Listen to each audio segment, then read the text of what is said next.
ಕಾಂಗ್ರೆಸ್ ಪಕ್ಷದ ಶಕ್ತಿನಗರ ಘಟಕದ ಮುಖಂಡರು ಇಂದು ಪಕ್ಷದ ಅಭ್ಯರ್ಥಿ ಜಿ ಕುಮಾರ್ ನಾಯಕ್ ಪರ ಮನೆ ಮನೆ ಪ್ರಚಾರ ಮತ್ತು ಗ್ಯಾರಂಟಿ ಕಾರ್ಡ್ಗಳು ವಿತರಿಸಿ ಕಾಂಗ್ರೆಸ್ ಪಕ್ಷದ ಅಭ್ಯರ್ಥಿಗೆ ಗೆಲುವಿಗೆ ಮತ ನೀಡಲು ಕೋರಿದರು. ಪಕ್ಷದ ರಾಜ್ಯ ಮಹಿಳಾ ಘಟಕದ ಪ್ರಧಾನ ಕಾರ್ಯದರ್ಶಿ ಶ್ರೀಮತಿ ಶಶಿಕಲಾ ಭೀಮಾರಾಯ್, ಶಂಕರ್ ಪಾಟೀಲ್, ಹಂಪನಗೌಡ ಕೃಷ್ಣ ಇತರರು ಮೊದಲಿಗೆ ಸೂಗೂರೇಶ್ವರ ದೇಗುಲದಲ್ಲಿ ಜನಪರವಾದ ಗ್ಯಾರಂಟಿ ಕಾರ್ಡ್ಗಳ ಪೂಜೆ ಮಾಡಿಸಲಾಯಿತು.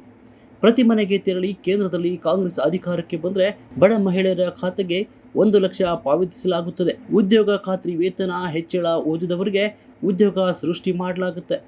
ಇದರ ಮೇಲೆ ಸಂಶಯ ಬೇಡ, ಕಾಂಗ್ರೆಸ್ ನುಡಿದಂತೆ ನಡೆಯುತ್ತಿದೆ ಅಂತ ಶಶಿಕಲಾ ಭೀಮಾರಾಯ್ ಮನವರಿಕೆ ಮಾಡಿದರು. ಮತದಾರರ ಸ್ಪಂದನೆಯೂ ಉತ್ತಮವಾಗಿದೆ. ಸ್ಥಳೀಯ ಶಾಸಕ ದದ್ದಲ್ ಬಸನಗೌಡ ಅವರ ನಮಗೆ ಎಲ್ಲ ಅಗತ್ಯ ಸೌಲಭ್ಯಗಳನ್ನು ಕಲ್ಪಿಸಿಕೊಟ್ಟಿದ್ದು ಅವರ ಕೈ ಬಲಪಡಿಸಲು ಕಾಂಗ್ರೆಸ್ಗೆ ಮತ ಹಾಕುವುದಾಗಿ ಭರವಸೆ ನೀಡಿದರು.